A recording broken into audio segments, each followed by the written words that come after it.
तीसरा पार्ट लेकर के आए हैं, ठीक है, भारत से हम क्या सीखें, ठीक है। तो इनके बारे में हम अभी 30 क्वेश्चन बताएंगे जो बिहार बोर्ड के लिए बहुत महत्वपूर्ण यानी बीबीआई क्वेश्चन है, ठीक है। तो आई होप कि हमारे चैनल का वीडियो आपको बहुत ज़्यादा पसंद आता होगा, ठीक है। अगर पसंद आता तो प्लीज़ हमारे चैनल को लाइक सब्सक्राइब जरूर कीजिएगा, ठीक है। अब हम लोग क्वेश्चन की शुरुआत करते हैं, चलिए। कह रहा है कि दारिस नामक सोने के सिक्के से भरा घड़ा किसको मिला था बाबू, फटाफट बताइए तो, किसको मिला था।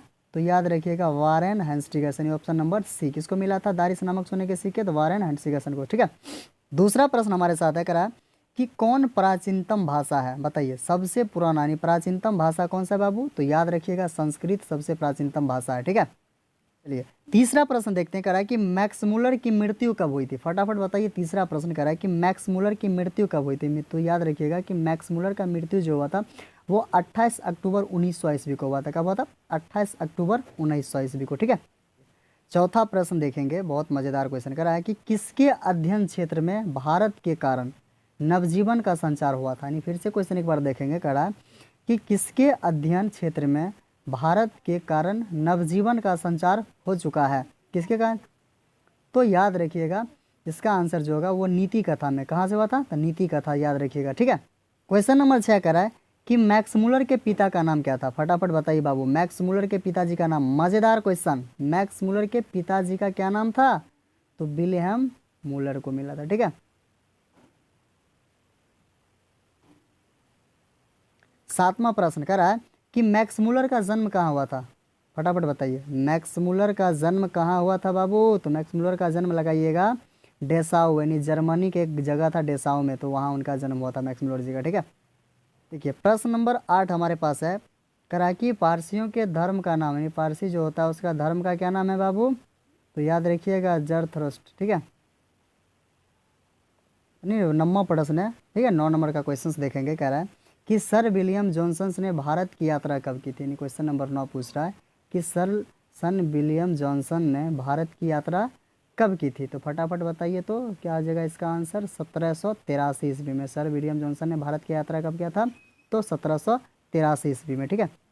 अगला क्वेश्चन 10 नंबर का कह रहा है कि संस्कृत का अग्नि शब्द लैटिन में किस रूप में मिलता है, यानी संस्कृत का जो एक अग्नि शब्द होता है ये लैटिन भाषा में किस रूप में मिलता है बाबू, तो याद रखिएगा इंग्लिश है ना, इग्निस शब्द मिलता है, किस में मिलता है, इंग्लिश में मिलता है, ठीक है। करा है 11वां प्रश्न कि स्वामी विवेकानंद ने वेदांतियों का वेदांती किसे कहा है, स्वामी विवेकानंद ने वेदांतियों का वेदांती किसे कहा है, फटाफट बताइए तो किसको कहा था, तो मैक्स मुलर को कहा था, किसको कहा था बाबू, मैक्स मुलर को, ठीक है। क्वेश्चन नंबर 12 देखेंगे, करा कि सब पुराने अच्छे नहीं होते हैं, सब नए खराब नहीं हुए थे, ये किसकी उक्ति है, ये बात किसने बोला था बाबू, यानी सब पुराने अच्छे नहीं होते हैं और सब खराब नहीं, सब नए खराब नहीं होते, ये बात किसने कहा था, तो कालिदास ने कहा था, किसने कहा था, ऑप्शन नंबर सी याद रखिएगा, कालिदास ने कहा था। क्वेश्चन नंबर 13 कह रहा है कि मैक्स मुलर ने डैश वर्ष की अवस्था में लिप्जिंग विश्वविद्यालय में संस्कृत का अध्ययन किया था ना, अध्ययन प्राप्त किया था, संस्कृत का अध्ययन कब प्राप्त किया था मैक्स मुलर ने, फटाफट बताइए बाबू। 13 नंबर का प्रश्न कब किया था, कितना साल की उम्र में, तो बता देते हैं 18 साल की उम्र में किए थे, कब किए थे बाबू, 18 साल की उम्र में। नया कह रहा है 14 नंबर का प्रश्न कि प्लेटो का संबंध, यानी प्लेटो का संबंध जो है वो किस देश से है, प्लेटो का संबंध किससे बाबू, किस देश से है, तो याद रखिएगा ऑप्शन नंबर सी यूनान से, यानी प्लेटो का संबंध किस देश से है, तो यूनान से, ठीक है। ये 15 नंबर का प्रश्न है कि भारत से हम क्या सीखें, पाठ में नए सिकंदर विशेषण किसके लिए प्रयुक्त किया गया था, बताइए तो किसके लिए प्रयुक्त हुआ था, नहीं भारत से हम क्या सीखे जो पाठ है उसमें नए सिकंदर की जो बात किया गया था वो किसके लिए प्रयोग, किसके लिए किया गया था, फटाफट बताइए तो ये किसके लिए किया गया था, यानी युवा अंग्रेज अधिकारियों के लिए, किसके किया गया था, युवा अंग्रेज अधिकारियों के लिए किया गया था, ठीक है। चलिए बाबू अब हम लोग 16 नंबर का प्रश्न देखेंगे, कह रहा है कि मुंडा किस देश की जाति है, तो आप लोग को तो पता होगा मुंडा किस देश की जाती है, तो बाबू भारत की, क्योंकि भारत से ही क्या था बिरसा मुंडा जी थे, ठीक है ना, भारत से ही, तो याद रखिएगा मुंडा किस देश का जाती है, तो भारत देश का, ठीक है।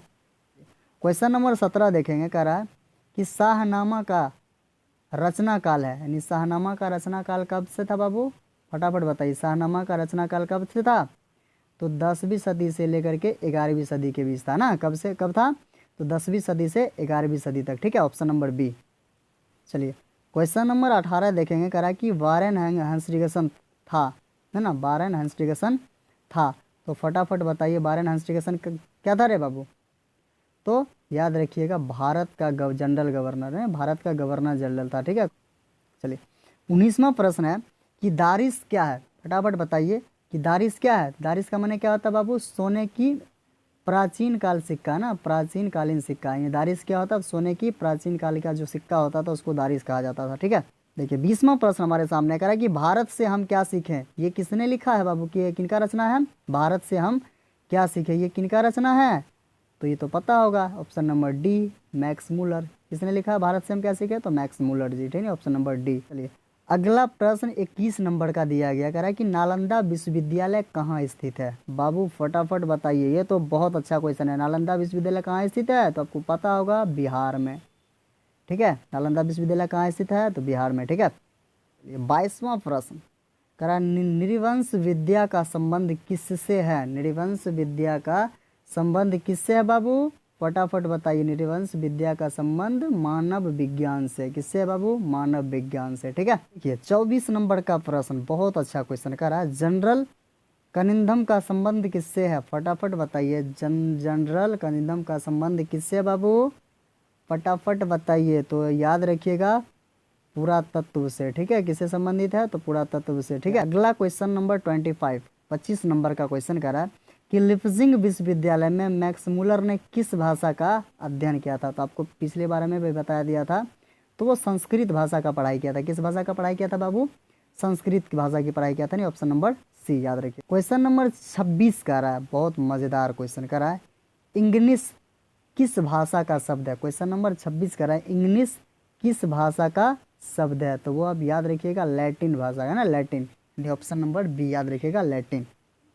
क्वेश्चन नंबर 27 देखेंगे, है ना, करा कि कठ और कैन उपनिषद का अनुवाद, यानी कठ और कैन उपनिषद का अनुवाद मैक्स मूलर ने किस भाषा में किया था, फटाफट बताइए।